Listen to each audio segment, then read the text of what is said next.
Hey everybody, so today we are going to be doing another What's for Dinner video, some of our favorite budget-friendly recipes, starting off strong with some pumpkin spice cookies I'm going to make in the Vortex.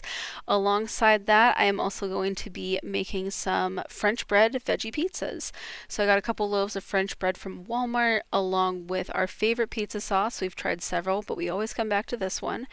And then some mozzarella cheese, and then a variety of vegetables. Some stuff I had laying around just need to be used up. Forgot to mention that it's for our family of 5 that I'm making these dinners, so myself, my husband, and our 3 daughters. Here's a look at everything with the cheese shredded, the vegetables cut up. I try to keep them on the smaller side to make them more appeasing to the kids, and it did go over pretty well. So here I'm just going to show you how I assembled them, even though it's really self-explanatory. I find that with this Walmart French bread, it's very dry, so the first layer of pizza sauce kind of just soaked right in. So I put 2 layers of pizza sauce, which worked nicely, and then I went in with the cheese and then the veggies on top. If you like your veggies more tender, you could put them underneath the cheese, but we like ours crispy, so that's why we put them on top. And I baked these French bread pizzas in my Vortex at 325 degrees Fahrenheit for 7 minutes. My husband left me a nice little note that I'm reading from. So here I am getting out my Reynolds parchment sheets. So these are actually folded up and you can unfold them. They'll be a full cookie sheet size, but I just cut them in half and I put them on my Nordic Ware pans that I put in my Vortex. I got the Nordic Ware pans from Walmart for like $5 each. They work really well in there. So here's a look at the pizzas before they go in. And like I said, 325 for 7 minutes. I bake the cookies at the same temperature, I just didn't cook them for as long, and then when I get them out, I give them a nice tap on the counter and I let them bake on the sheet outside of the oven for just a few extra minutes so it's not super gooey in the middle, but 10 out of 10, this dinner went over so well. Next night is spaghetti, you guys know. Rayos, French rolls, veggies, the typical spaghetti dinner. Can't ever go wrong with it. I almost didn't include it, but this is a budget-friendly option just because it goes so far with us. It makes leftovers. Obviously, it's a home run, but I'm also really glad I included it because of what we do with the leftovers. Stick around. They were awesome. Next night is chili night. You guys asked, I'm given. So I'm going to put the detailed list down below just because I can't keep up at the speed of which I was showing things. You're going to need some meat or vegetarian mince, tofu, whatever floats your boat, some beef broth, tomato paste, petite tomatoes, also some pinto beans. After the pinto beans, I'm going to show you the onion that I have here. If you like less onion, use half an onion, but I have a whole one diced up right there. You're going to need some minced garlic, mince your own or like that, doesn't matter. And this is how I like to dish out the spices. I actually like to prepare them this way, so you're going to need some Italian seasoning, also some cumin, and then you are also going to have to use some ground chili powder, and lastly, some unsweetened cocoa powder. Don't knock it until you try it. Trust me, it's worth it. You're also going to need some Worcestershire sauce. I don't know if I say that right. That's how I say it in Ohio. And some soy sauce. We use that Bragg's liquid aminos. Tastes the same. Anyways, also, whatever you top your chili with. We do corn chips or Fritos, whatever you want to call them. Delicious. I'm going to make mine in my Instant Pot. That's how I make my chili. This is the 8 quart. It's not pretty, it's used, but it gets a lot of love. So I will link it down below, but that's what I make my chili in. So normally I brown the meat and then I do the onion after. I don't know what I was doing today. It was apparently a long day, but either way, it turned out just fine. So here's a look at the onions being translucent, the meat's fully cooked, and we're ready to start dishing the stuff in. So you missed me put the first tablespoon of minced garlic in there, and this is just my phenomenal videoing right here. Food Network should just hire me. I don't know what to say at this point. That's me realizing everything was out of frame. So I put the Worcestershire sauce, the soy sauce, and the beef broth all in there so I could just dump it in at once. I'm pre-measuring stuff as the meat was cooking, and it just helps a lot to just be able to dump and go, dump and go. So at this point is when I turn off the saute feature, and I just let it just be hot in there. This is another shot in which I thought you could see what I'm doing, but you can't. So that was me adding the 3 tablespoons of tomatoes paste along with all of the spices, and we are just going to mix it together. Nothing crazy here. We're just going to mix it so it's all nice and blended, no big clumps of tomato paste or anything, and that the spices get evenly distributed as well. So I'm just going to mix that around here. And I did want to say I'm making sure that there's a fair amount of liquid all around the pot because you don't want it to burn. I will say I have had pots of my chili burn, get the burn error on the Instant Pot before. It's not that big of a deal, meaning that it can still be salvaged if that happens. Just leave the lid on, turn the Instant Pot off, and the heat that's already in there, by the time it got that message, it'll still cook your chili, and with it being fully cooked meat, it'll be fine. So I'm just dumping my rinsed beans. If you use canned beans, I would recommend rinsing them, and just scooting them around so I don't have some big giant pile. We're not mixing, we're not stirring, we're just creating layers. That way it cooks nice and evenly. So here is me adding in the diced tomatoes, and we're just going to put those right on top so we can get it going.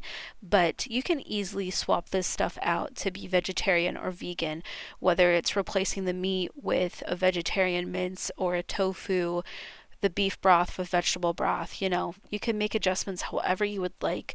So you're just going to dump those tomatoes on top, again just doing your best to distribute evenly. Doesn't have to be perfect though. And then after all of those are in, you can put your lid on, make sure that your seal is good, and then you are going to cook this on high pressure for 5 minutes. Turn off the keep warm, and you will do a quick release, which means as soon as it goes off, you flip the vent and you vent it so it's safe to take off.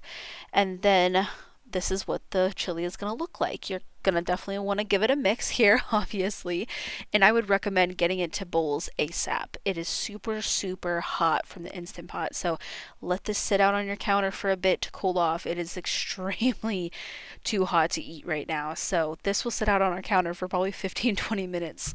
And then this is what it looks like with the Fritos, so this is why we like them. Some people do Cheez-Its, we do Fritos. And this is what we made with the leftovers, guys. Spaghetti on the bottom, chili on top. We wanted to try and do like a Cincinnati Chili type thing. We've always heard of it, but we've never had it, even being born and raised in Ohio. This is a little different. Apparently Cincinnati Chili doesn't have the beans. Either way, doesn't matter. It was phenomenal. It was so, so good. I'm gonna make spaghetti and chili again just so we can have those leftovers. That's how good it was. The next night is Swedish Meatballs inspired by PewDiePie. So Felix made a video a while ago showing how he makes his. You're going to need a pound of ground turkey or whatever you like to use, a whole onion, half if you like less, some soy sauce. Again, we use that liquid aminos. It tastes the same, trust me. Some heavy whipping cream, some breadcrumbs. I just happen to have the Italian style ones. Doesn't matter, they can be plain. And then you're also going to want some mashed potatoes. Make those yourselves, buy them, whatever floats your boat here.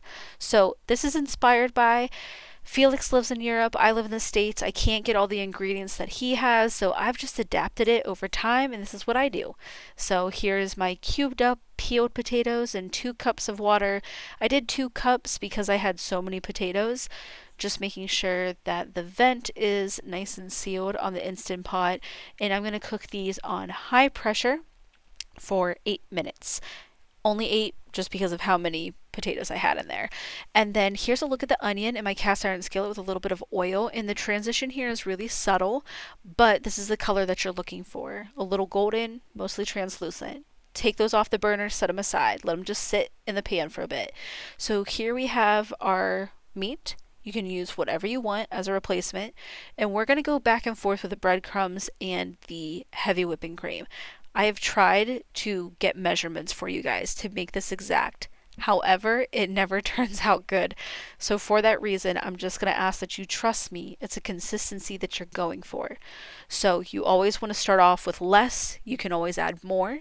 So we're going to add in a little bit of breadcrumbs and a little bit of whipping cream. You're going to stir it together and you're going to go from there looking for a certain consistency that I'm going to show you. So here I am just sprinkling some breadcrumbs on top of the meat. And then I'm going to go in and add just a little bit of heavy whipping cream, nothing crazy. And I normally mix with my hands, but I don't have any gloves, and I'm not a huge fan of touching raw meat. So here's the consistency that you're looking for. You want it to hold shape, but not be overly sticky, not be overly goopy, not too dry either.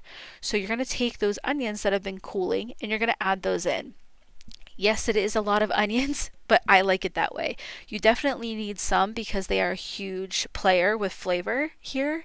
So even if you're doing like half an onion, that's still okay. Just make sure you do take that extra step of sauteing them. It's worth it, trust me.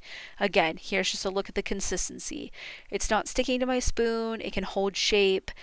Nothing too dry, nothing too wet. And you just go back and forth with the heavy whipping cream and the breadcrumbs to get this consistency.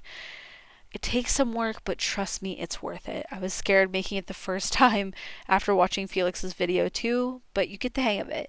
So I just use a tablespoon here to scoop out the meatballs, and that's how I form them. Nothing special, because they're just meatballs. So these are the pans that actually come with the Vortex. The Vortex, if you've never seen one, is the appliance in the background right here that you can see. So Felix actually makes his meatballs on the stovetop in a pan. However, with this ground turkey, it's just so dry, it would only ever stick to the pan. So I started sticking it in the Vortex and baking them in there, and it worked out really well because that way I've got the sauce on the stove, I've got mashed potatoes in the Instant Pot, and the meatballs in the Vortex. So a little bit everywhere, but it's really easy to manage. And you want to keep your meatballs evenly spaced. They don't expand or anything, so you don't have to worry about that, but don't suffocate them. You don't want raw spots either. I cook them at 350 degrees Fahrenheit for 7 to 8 minutes or an internal temp of 165. So there's a look at some of the onions I lost along the way. I don't get all of them in there, but that's okay. Next up is the sauce, and I forgot to show you me just putting some heavy whipping cream in there. That's all I did, and I'm adding soy sauce to it. I shake the camera terribly here, and I am so sorry for it. I don't know what's wrong with me in this moment. I totally forgot I was filming, apparently. So it's a color. Again, I try to get measurements and it just would never come out right. So I look for a consistency and a color. So the color you're looking for is like a really milky latte. Like if you go to Dunkin' or Starbucks and they just put too much milk in your latte and you just know it's not quite right. That's what we're looking for here. You can see it's super runny right now, completely normal. I cook it on medium heat the whole time I'm doing the other stuff. So here you can see it is getting thicker. You can slightly see the pan at the bottom when I'm stirring it. Not quite there yet though, and the color is deepening. This is what we want. Again, it just sits on the counter the entire time I'm tending to all the other stuff. I'm stirring it regularly. This is how the potatoes turned out, very nicely. And here I just wanted to include a realistic shot of what it looks like when I'm making this dinner. Like I said, I've got the meatballs in the Vortex behind me. I'm tending to the sauce on the stove. I've got the mashed potatoes in the Instant Pot.